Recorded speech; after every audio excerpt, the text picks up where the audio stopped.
Hello, everyone. I'm Dalton Burdett. I'm Nick Aricchio. And we are the Movie Nights. Well, some of them. If you're watching this because you want to hear our uncensored, unfiltered thoughts and opinions on the world of movies and entertainment, so kick back. Relax. And the Movie Nights Roundtable begins now.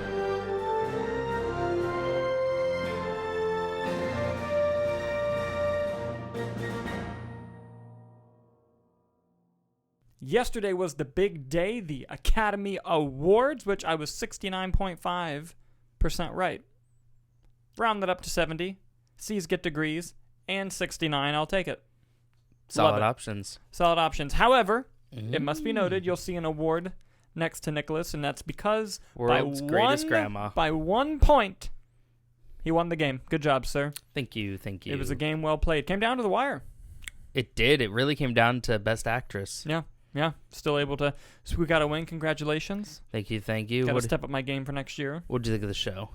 I thought it was an excellent show. Mm-hmm. I thought it flowed incredibly well. I thought that it was actually devoted to celebrating the movies, which it hasn't been about in a while. Mm-hmm. And I thoroughly thought it was a well-done show. Which award made you the happiest?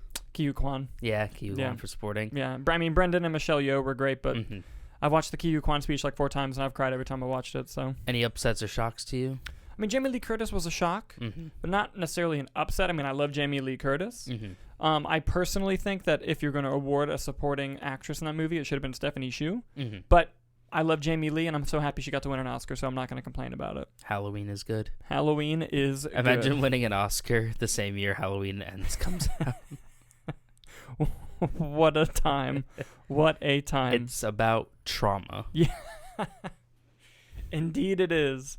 Well, with that down, a little Oscar recap there. We're going to move on to the movie news section of our show. What's that? Well, we kind of dive through the trades of the movie news world and kind of bring it to you guys and break down what it all means. But also, if you haven't seen it yet, depends on what time I get finished editing.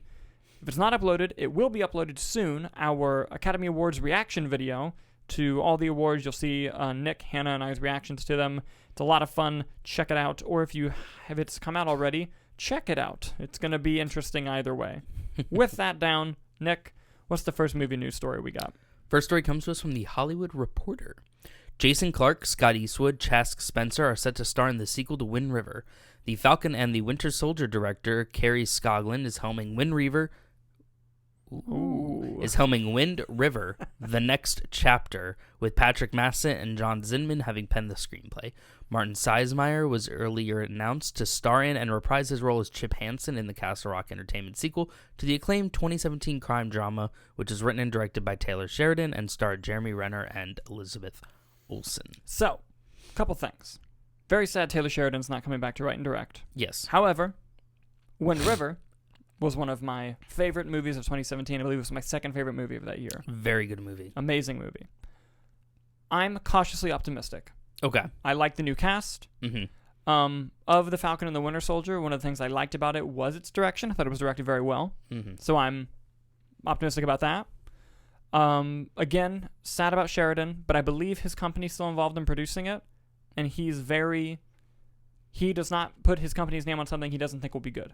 So I think he believes in the movie, and if he believes in the movie, I believe in the movie.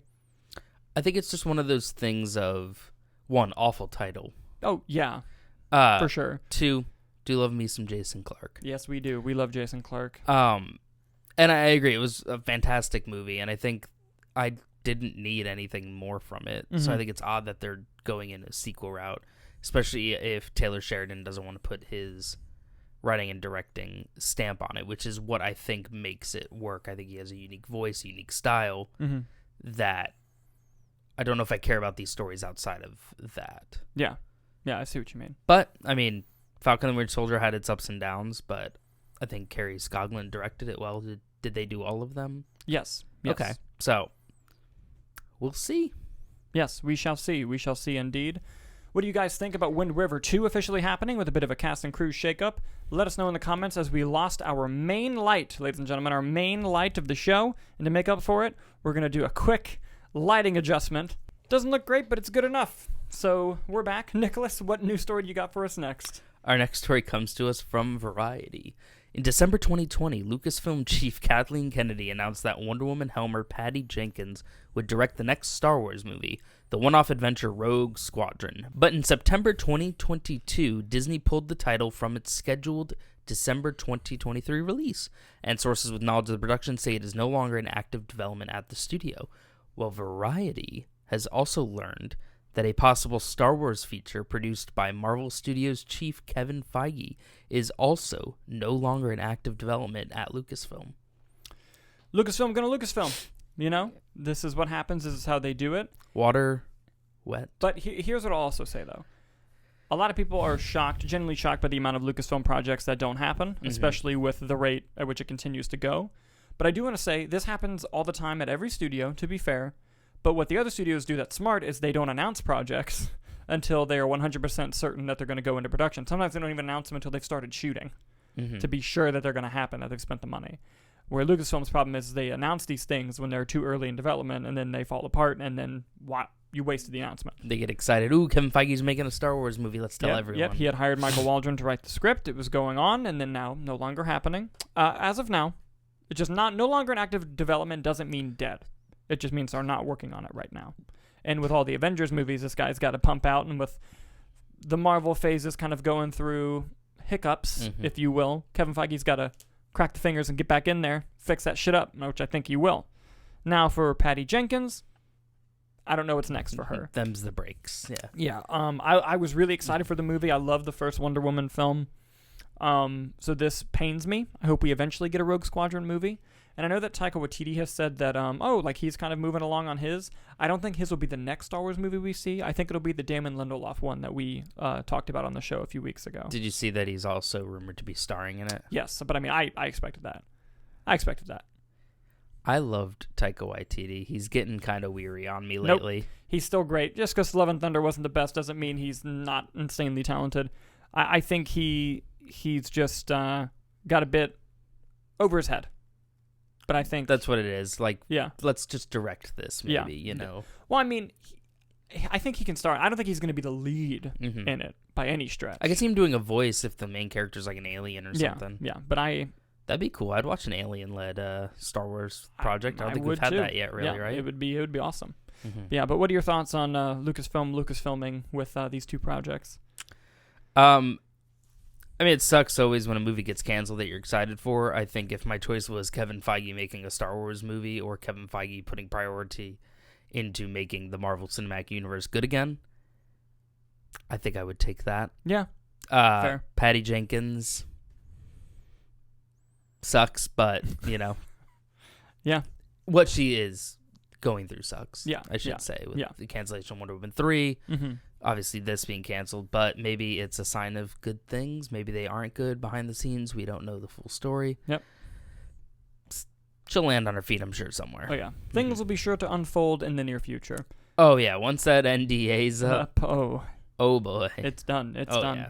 What do you guys think about Patty Jenkins and the Kevin Feige Star Wars movies being put on indefinite hold? Let us know as we move on to our next story. Nicholas, what do you got for us next? Next story comes to us from Deadline and is also kind of part of the Star Wars drama here.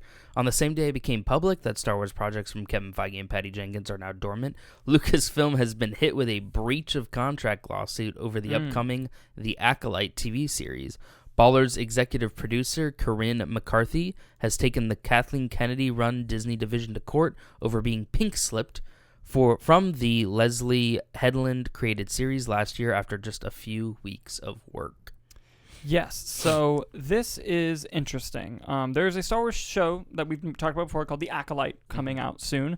It's been heavily worked on. I believe it's in post now. That is the Sith TV show, correct? Yes. With the star of Squid Game going to be in that show, as well as many other actors.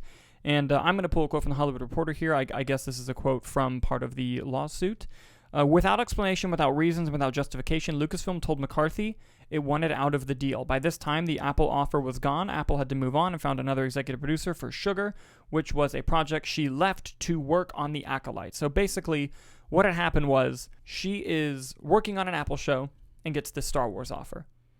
She's like, oh my God, I'm going to do Star Wars. And she got an offer to the point of starting work. So she quit the Apple show. Or the Apple pulled that offer. She works on The Acolyte, and then right after that, Acolyte pulled it out from her. And she's like, you've robbed me out of all this stuff because I had a job that I couldn't have because I was working for you, and then you fired me unjustly. What the hell's going on here? It's a lot to really dive into, and it's a lot really complicated, but I think the long-term implications of what this could mean is very strict contract language going forward, stricter than it already is, and you can imagine how strict it already is. Especially with divisions like Star Wars, let alone just Disney overall. Yes, exactly. So I think it's going to be interesting to see how this all plays out. What are your thoughts on this lawsuit kind of taking shape? I mean, if there was a breach of contract, then she has every right to sue them, and if they were in the wrong in that scenario, and I think that's something that will get resolved here and probably corrected in future proceedings going forward. I'm still excited for the Acolyte. Mm-hmm. I think that's going to be rad. I feel bad for this person if they did lose both jobs because of that. And with that, it's interesting how much is happening with Lucasfilm this week. Yeah. Like, all right, we lost to Patty Jenkins Star Wars. We lost to Kevin Feige Star Wars. We're getting hit with a lawsuit. What's next? Yeah, It just keeps going on and on. Imagine getting a Star Wars movie. Right? Just in general. Yeah, we haven't got one of those in a bit. Yeah. God. Hopefully, whenever we do get one, it'll be enough time towards actual hype to build up to seeing it. But yeah. Give it to Robert Rodriguez. Yeah. And we kind of did the bare bones of this lawsuit. It's really interesting to dive into if you go into one of those trade stories and look into it. It's really interesting, guys. So do us a favor. Go look into this lawsuit. It's very fascinating. What are you guys' thoughts on the lawsuit? Do you think it could lead to stricter contract language? Let us know as we move on to our next story. Nicholas, what you got for us next? Next story comes to us from Deadline. Disney CEO Bob Iger said Thursday that his company is closely examining all aspects of its content business across film and TV as it plots the best path forward in a tricky media environment that includes a linear TV business in decline, a theatrical film business with an uncertain future, and a streaming business that is growing but requires a path to profitability. Speaking at a Morgan Stanley conference, Bob Iger said that the company will specifically be looking at how much it is spending on content and how many projects it produces going forward. Thank you, Papa Iger. Papa, yes, thank you. So basically, Kevin Feige just finally laying down the law saying, we're putting out too much content and it costs too much money. Mm-hmm. What are we doing? He's basically looking, I think, he's looking at what David Zaslav is doing and not going as extreme with his bloodthirsty acts, but is kind of looking at it going... You mean Bob Iger, you said yes. Feige. Mm-hmm. Yes, sorry. Looking at the bloodthirsty acts and going, we shouldn't go that crazy, but we're spending too much money and we're putting out too much stuff. Yeah. This has got to stop. And I think this is great news for the MCU because the implication, I don't know this for sure, right? The implication is that the previous regime under Chapek was kind of giving everyone quotas as to how much they had to hit per year, which is maybe why Marvel made so much stuff. Maybe. It could be wrong. Could have been all Kevin Feige's idea for all I know. Mm-hmm. But with Papa Iger coming in and making it very strong that we're going to reevaluate everything and we're going to do this also comes off messages of strictly going to Marvel, of them cutting back stuff coming out this year alone. Mm-hmm. So I'm wondering how it's going to go across Pixar. I'm wondering how it's going to go across Disney live action films, 20th Century Fox, Hulu. I wouldn't be surprised if we learn that the Alien Hulu movie that's coming out moves to theatrical. At least I'm hoping. Mm-hmm. So this could mean a lot of things. What are your thoughts on Papa Iger's comments? I mean, I think it's great. I would take quality over quantity any day. Yes. And like I think I've said on the show many times, I think that Marvel should just do 4 things a year, 2 TV shows, 2 movies. Yep. You get something each quarter for a boost, and maybe we get some more decent quality movies on. And there are some that I really like. I did love Shang-Chi. I did love Wakanda Forever. Mm-hmm. You know, when you get my personal Multiverse of Madness, and you have Quantumania now underperforming at the box office. Mm-hmm. Well, which we'll get to.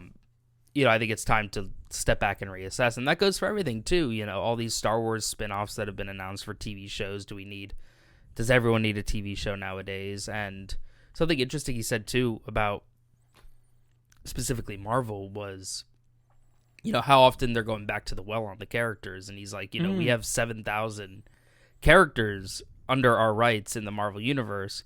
So do we need a 5th, a 6th, a 7th movie of the same character? Mm-hmm. Which was an interesting take. Yeah, it was an interesting way of looking at it. But then again, that just keeps growing the universe more, and then I feel like the interconnectedness becomes... A lot.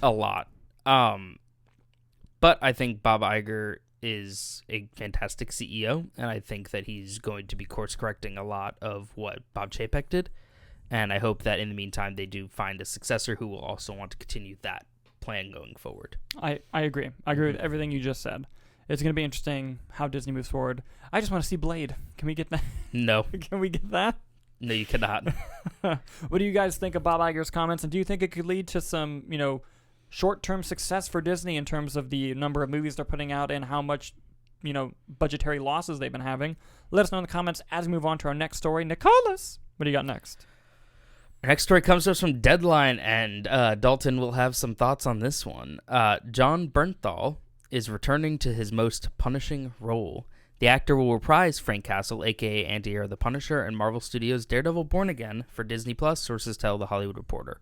Bernthal joins Charlie Cox and Vincent D'Onofrio in the series, which begins shooting in New York this month.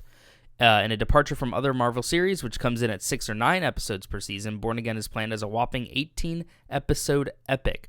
Writers and executive producers Matt Corman and Chris Ord are behind the show, which is expected to bow in the spring of 2024. Dalton, take it away. Woo!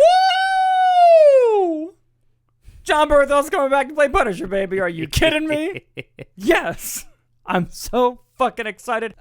There are no words. Look, anyone who knows me, Punisher is my all-time favorite comic book character. Jon Bernthal portrayed him to perfection in both Daredevil and his own Punisher series. This is nothing but great news. Mm-hmm. Now, you might be thinking, Dalton, you've wanted the answer to if the Netflix shows are going to be canon to the MCU. Does this help confirm it? No, because in the same article, we found out that Deborah Ann Wall and Eldon Hansen would not be returning for the show. It doesn't say that they're going to be recast. They might just not use the characters. But then from my perspective, how the fuck do you have a Daredevil show without Karen and Foggy? But they also just recast Vanessa. And they just recast Vanessa. And D'Onofrio has not said anything on Twitter, which means they told him. Yeah. To not say anything. Which, I'm just, what's going on? Now, granted, it could have just been a recasting. Could have just been a recast. If so, why she was so good, the original actress. Nothing against the new actress. So good. Nothing against the new actress. What I'm hoping happened is they offered it to her and she said no. Mm-hmm. Because then at least it's like, we're going to have Vanessa. So. It is canon, but here's your new War Machine. Which happens, right? Yeah. Don Cheadle. Mark Ruffalo, but... Harrison Ford. I just want them to answer Different me. Situation, though. I just want them to answer. Mm-hmm. And why won't they? Let's talk about that. Why won't they answer when we're literally in the multiverse saga? It would be so easy. Yeah. It would be so yes easy to just say, that is a parallel universe to this one, and we're gonna get to that.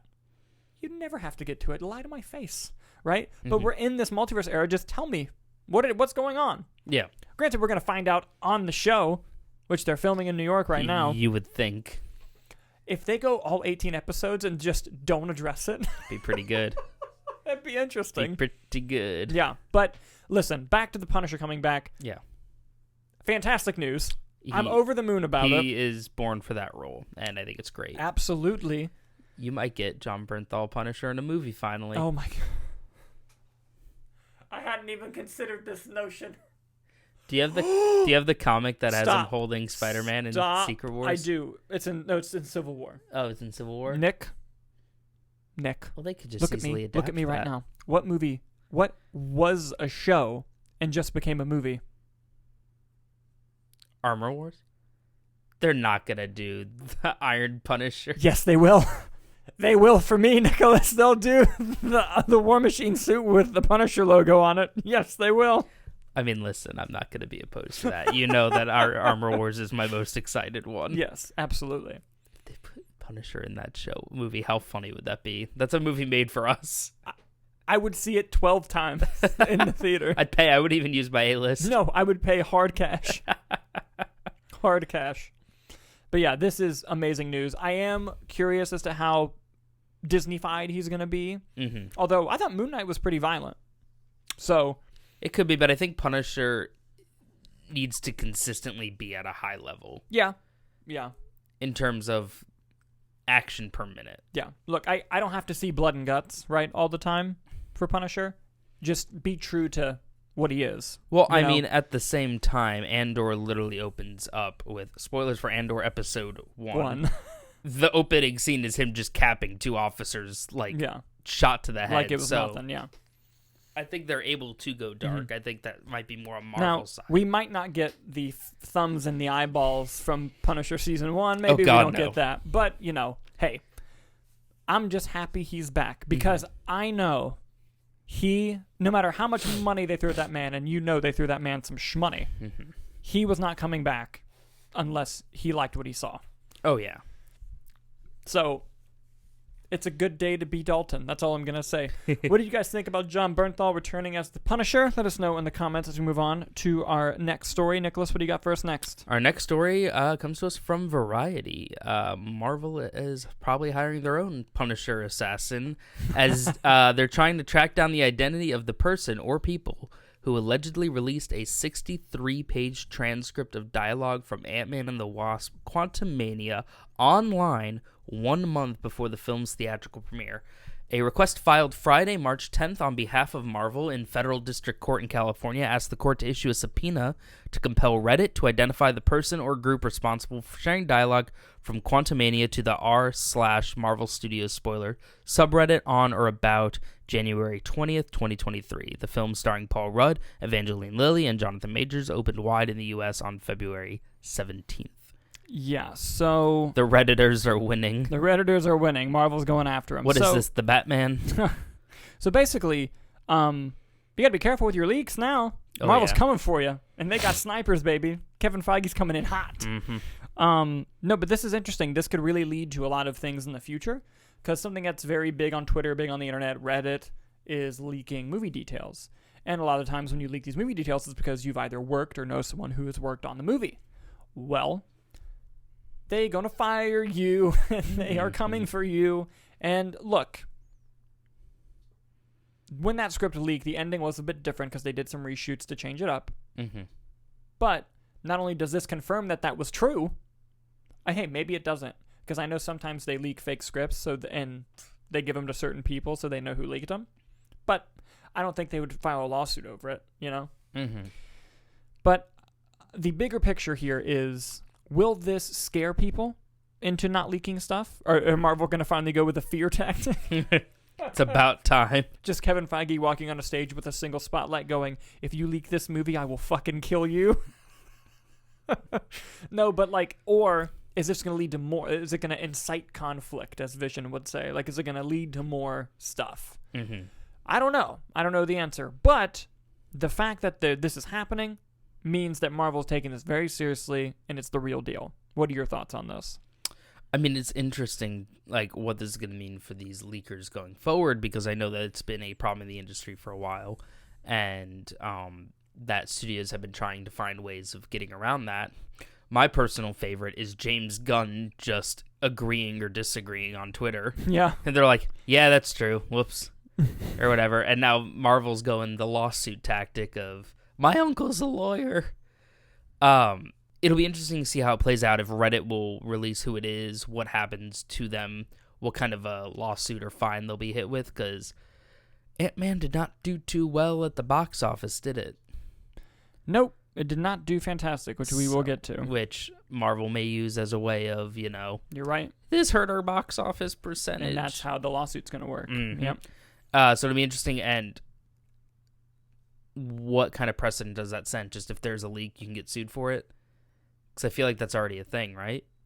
What? Or it should be. What kind of precedent is this going to set ultimately, though? If someone leaks something, they can get sued, which I feel like they could already. Yeah. Marvel's just actually putting the hammer down. Yeah, I think this is going to be... if a movie doesn't perform to expectations, they can use this as a way of saying, oh, we didn't make that money we expected because it was leaked. Because another thing with Expendables 3. Yep. Oh, Expendables 3, God. No, that's what I mean. Fucked. How is this? How did that not establish a precedent? Well, I'm sure it did, but there was no finding who leaked the movie. It was a... Marvel's actually going, give me their names. I want to see them in a court of law. And that was a bit different because it was a full Blu-ray copy of the movie that leaked. So this was the script, I would love for them to televise if this goes to court. And you have just Kevin Feige just sitting there, not saying a word, just staring at them. because I wouldn't want him to look at me disappointed. Yeah, I would hate Kevin Feige looking at me like a disappointed father. I would cry immediately. That being said, can we talk about what was different in the script? Did you know anything? Or what? Basically, from what we did do a spoiler review. From what I understand, and don't take this, to the bank. This is just from what I understand. Kang escaped at the end of the film. Okay. As well as Scott and Janet Hope being stuck in the quantum realm. And at one point, Janet, in the flashbacks, apparently in one of the versions, Janet calls him Nathaniel. Ooh! All of that is so much better. Why didn't they go that route? And that Kang would have escaped into our reality. That's from what I understand. I could be wrong about that. Please correct me if I'm wrong in the comments. But yeah, you can't look at the script anymore on Reddit because when the lawsuit happened, they blocked everyone. That Reddit is shut down. That was locked by the moderators. Yeah. Now, can the moderators get brought into this as for allowing it to be posted? I don't know. I do not know. I know that's where Can We Get Some Toast got their start on Twitter, who we see occasionally. So it's interesting to see how this all goes. It is interesting. We will see. Yeah. We will see. Well, let us know, guys. What do you think about Marvel suing the Redditors for leaking the Ant-Man script? Do you think it could lead to more turmoil, or do you think it could lead to good things? Let us know in the comments. Let's now move on to the box office. The box office section of our show. Do you have the predictions from last week? I do have the predictions from last week. Hold for show while I pull those up. All right, so I'll start off with me because I'm self-centered. Scream 6, number 1. Creed 3, number 2. Ant-Man, number 3. 65, number 4. And Cocaine Bear, number 5. Dalton, you had Scream 6, Creed 3, 65. Ant-Man at number 4, and rounding it out, Cocaine Bear in number 5. I got them right. God damn it. Just because we flipped them in the middle. Yep. It'll do it sometimes. That's all it takes. This feels good. I haven't been right in a long time. 65 beat out Ant-Man? In its first week, it beat out Ant-Man in its fourth, yes. So, how about that? But does that mean it's a success? Find out next week on Dragon Ball Z. Good for Adam Driver, I guess. Yeah. So here is the breakdown. Scream 6, and by the way, these are the final Monday numbers. Scream 6 opened to $44 million. Worldwide has made 67 on a budget of 35. Killing it already. Scream 6. And we're going to get to Scream 6 here in a minute because we happened to watch that movie like I was going to fucking both of us. Yes, both of us did. Like I was going to fucking miss Scream 6. Creed 3 dropped 53% in its second weekend, which is a pretty standard drop that you want to see, making $27 million in its second weekend. Its worldwide total is now at $179 million. Nice. Michael B. Jordan, good for you. On a production budget of $75, it's made $2.4, so it's going to be profitable starting tomorrow. Good for Michael B. Jordan and Creed 3. Coming in third was 65, making $12 million in its opening weekend. Worldwide has 20. On a budget of 91. Ooh. That's 0.2 times its budget. Ooh. The Quiet Place writers did not deserve this. No, they did not. I'll say that. And I have not seen 65 yet, but I'm going to try to catch it this week. I do want to see it.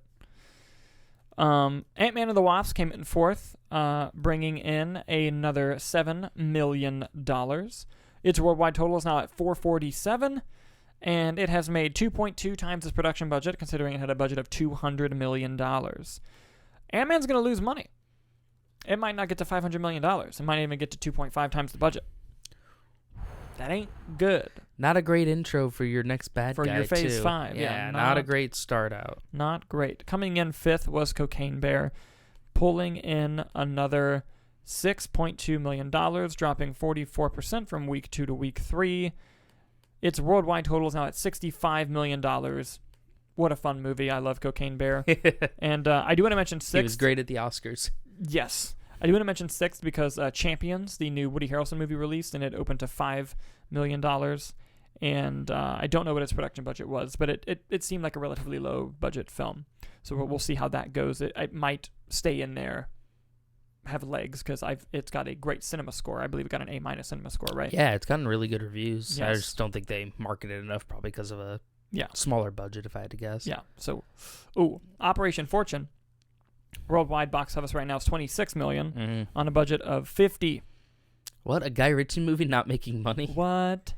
Crazy. Who'd have thunk and it? we love Guy Ritchie. Oh, I love him so much. Yes. But yeah, that's the box office this week. Do you want to do predictions for next week? Sure. Do you want to go first, or shall I? I'll go first. Go on. Number 1, Shazam! Fury of the Gods. Safe bet.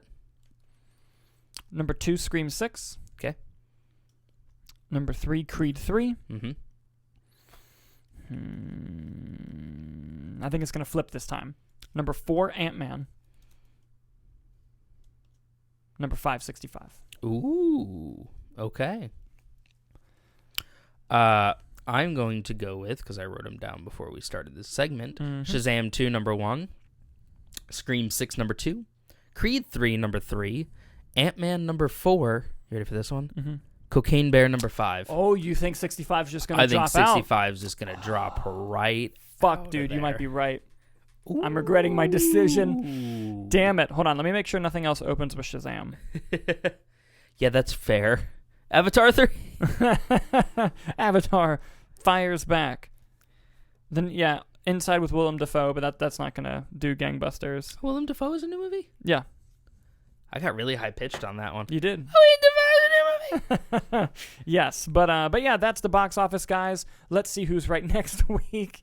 And with that down, we're going to move on to the movie review section of our show. And boy, oh boy, do we have a movie to review this week. Nicholas, what did we see? Scream 6. Goddamn right, we saw Scream 6. Hell yeah, boys. Yes, Stab 32. Yes. Scream 6 from the same team that made Scream 5, the Radio Silence guys. The Core 4 returning of Melissa Barrera, Jenna Ortega, Jasmine Savoy Brown, and I believe Mason Gooding. That sounds right. I'll go with that. A couple new additions to the cast as well. Off the top of my head, the guy from She-Hulk who played the really nice lawyer. It is Mason Gooding. Yes. Jason Segura. Josh Segura. Josh Segura. There were other cast members that did really well as well. And, of course, Courtney Cox returning. Yes. Being the only person to be in all 6 Scream movies because Neve Campbell, unfortunately, did not return for the movie. Not the only person returning from the Scream franchise, though. Correct. Hayden Panettiere came back Kirby. as Kirby Reed, which was in the marketing, so you can't say we ruined it. And was nice to see. I love seeing movies opening night because it's the people who want to see it. Yeah. And so when Kirby coming back got a mild crowd reaction, I was pleased. This pleases me. Because on Saturday, that gets no reaction. On Thursday, it does. On Thursday, people are hyped. Yes. I'd still get hyped every time. Oh, yes, absolutely. And so let's dive into the movie. Yes. No spoilers, of course. We're not going to spoil anything about Scream 6. It's a big part of the movie is that they're whodunits. We're not going to be assholes about it. I thoroughly enjoyed it. I do think, as of now, I reserve the right to change my mind. I do think, as of now, I enjoy Scream 5 a little bit more. Okay. But overall, this is a solid entry into the franchise. I probably put it right behind Scream 5. Although then I feel like Scream 4 is too low. Ranking things is tough. But Scream 6, very violent, very gory Scream movie.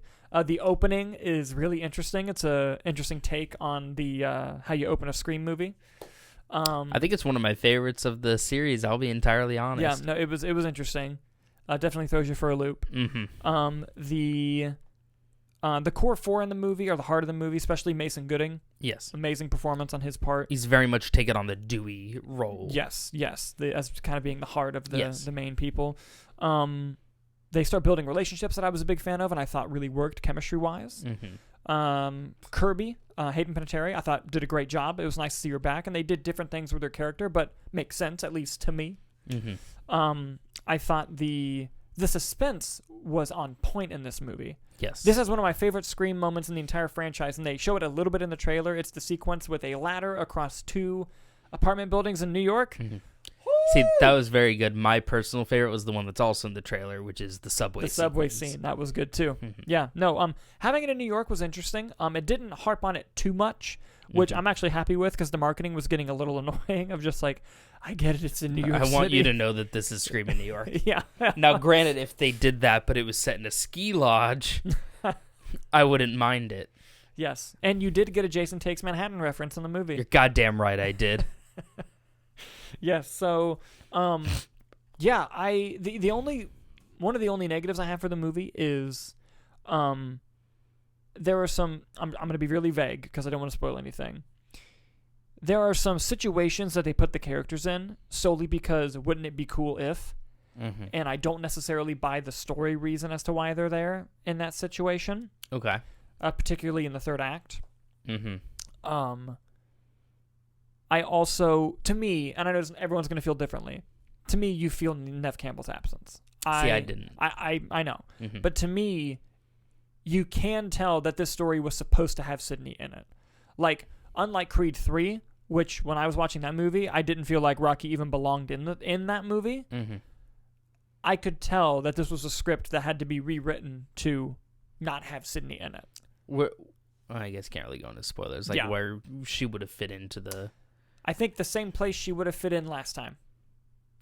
Okay. There. Yeah.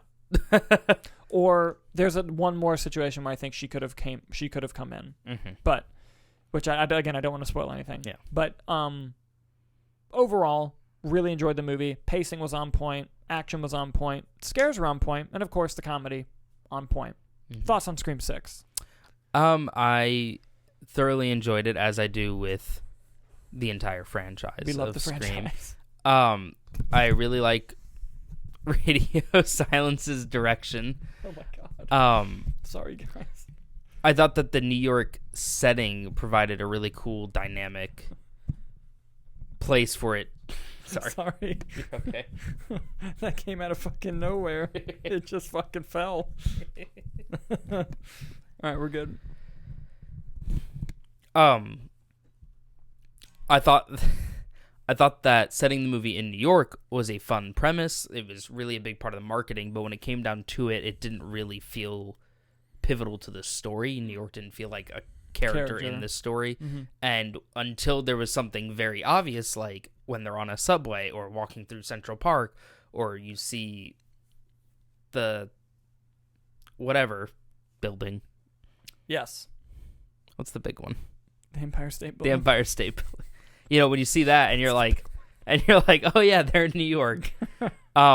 But that being said, like the way that they have to go about the killings, because there's not really secluded places in New York, I thought was interesting. Like how like sequences play out because of that. Specifically also the bodega scene, which is in the trailers, is so cool because you're just like, oh, they're just going for it. Yeah. Which you also see in the trailer. Ghostface with a shotgun fucking rules. Yeah. And even the directors were like, why? Because I know that got some online of like, well, why doesn't he use a knife? They're like, look at this shot. You're going to tell me that's not cool and horrifying? I personally didn't feel Neve Campbell's absence from the movie. I thought Courtney Cox did a great job. I've always liked Gail Weathers character. Mm-hmm. My main kind of issues go into the ones at the first one. I don't care for Melissa Barrera's performance. I think she did a lot better in this one. The first one, she kind of took me in and out of the movie, whereas this one kind of goes on her own. I just think they're afraid. It seems like they're afraid to go too far into the storyline that they've been setting up. Yeah. And they're still trying to play it safe, and she's giving a very reserved performance because of that. Yeah. And like we said, I love Jasmine Savoy Brown's character. She's sort of taken on the Randy role, which I love, and I love her monologue about the rules in this one. Mason Gooding is the heart of this movie. I think he gives a great performance, and he was my favorite character in the first one, so I was happy to see him again in this one. And Jenna Ortega is Jenna Ortega. She's fantastic and does a great job in it. When it comes down to the reveal at the end of the movie, it was an interesting direction that they went in. Yes. And I think some of it worked for me, and some of it did not work for me. Also, yes. I very much liked the motivation behind it, and I thought that was an interesting thing to bring to the franchise. I'll leave it at that before I go any farther. Yes, it was interesting. And ultimately, the biggest thing is I feel like it didn't... it repeats. To me, it felt like it repeated a lot of beats of this first one, which I didn't necessarily care for this time. Which I can't really. Yeah, it's hard to be vague, but yeah. When you see the movie, you'll see okay, they kind of did that in the last one in a different version of it. Yeah, but it didn't. They didn't go about trying to have a meta-ness to it, which is usually how the Scream franchise writes off that sort of idea. Also, lots of very subtle story beats and homages to Scream 2, which I was all about because I love Scream 2. Scream 2 very good. Yes, and I liked that they did that because it's the requel sequel. So that was fun. Ooh, we're getting a requel, threequel because they did confirm Scream 7 is in production or greenlit. Greenlit, sorry, yes. Overall recommend? Oh, absolutely. Highly recommend. Yes. Highly recommend.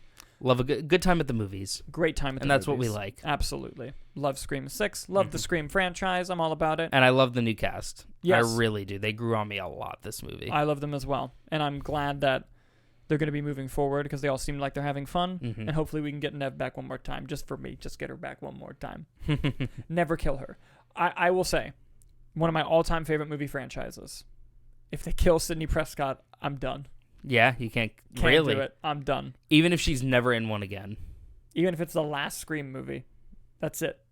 You can't do it. Interesting. Just because the whole point of her is that she survives. That's like the whole thing of her whole entire everything built around that character is no matter the trauma, no matter what she goes through, she always, even if she doesn't win, she lives. And I feel like doesn't matter how much you throw at it, it would come across the wrong way if she didn't make it out, even if it was heroic, you know. So interesting. Yeah. Anyways, highly recommend Scream 6. Definitely go watch it. It's an amazing film. And I believe that was all we had on the show today, bro. I believe so, yes. Yeah. Well, thank you guys so much for watching. Be on the lookout for that Oscar video. Oh, one more thing. The next 3 or 4 episodes, they're going to be done from home. We're going to be Zooming some episodes of the show just for logistical purposes. And don't worry, after 3 or 4 episodes, we'll be back in the studio doing the same old thing that we've been doing. We just got to do a couple episodes from home. But don't worry, the show will still be happening. Do not worry about that. With that being said, guys, again, thank you so much for watching, and we will see you next time.